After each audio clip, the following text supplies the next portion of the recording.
At Patterson Stadium on Saturday, we saw Campbell Brown lay a shepherd on his West Coast opponent, which was deemed to be an unwarranted free kick. The reason it was unwarranted was because that the ball was within 5 metres, Campbell Brown's contact wasn't excessive, and he certainly didn't take him high. Unfortunately, our umpire thought that he did take him high and he paid it for high contact, but as I said, we could see that certainly the ball was within 5 metres, it wasn't excessive and it wasn't high, so unfortunately it was an unwarranted free kick against Campbell Brown.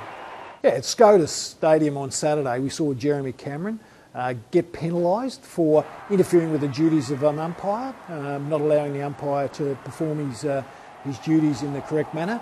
And what we saw was the ball was on the ground, the umpire had called for a field bounce. The Melbourne player and Cameron were trying to get to their feet. Cameron stayed over his opponent, wouldn't actually let him get up. When Cameron finally got the ball, the umpire, Jordan Bannister, had asked 3 or 4 times, give me the ball back please, Jeremy. He failed to do it, so in the end the umpire had no alternative other than to pay a free kick against him for failing to obey an umpire's instructions. Free kick, mate. I told you 3 times. Mate, he had the ball. We had another incident at Etihad Stadium on Sunday in the Western Bulldogs versus Sydney game where Tutt from the Western Bulldogs took possession of the ball, was tackled by Rampy in a legal fashion. Tutt made no realistic attempt or no genuine attempt to dispose of the ball. Rampy continued to hold the tackle in a legal manner. Tutt still didn't make any attempt. Our umpire elected to call for a field bounce, but I think anybody who saw that would have realised that Tutt certainly didn't make a genuine attempt to dispose of the ball. The umpire had held his whistle a long time. In actual fact, he should have paid a free kick to Rampy against Tutt, but unfortunately he decided to go for a field bounce, which was incorrect. Friday night at Etihad Stadium, we saw a shot from Nathan Vardy travelling towards the goals. Our goal umpire was directly under the post in a terrific position to see. He actually didn't see the ball hit the post at all. He didn't hear the ball hit the post.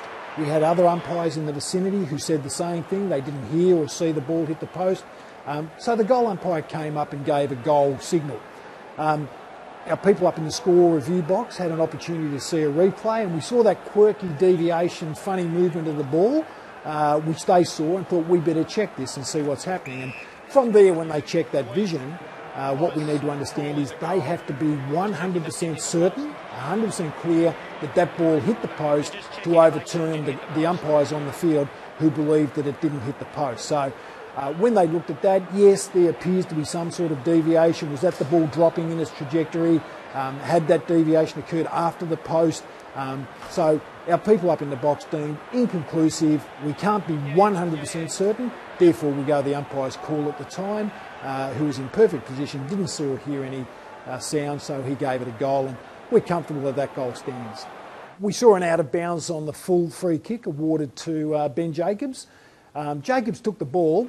In that situation, he can bring the ball back into play any direction he likes. So he can run in any direction, providing he goes in one direction or moves in one direction.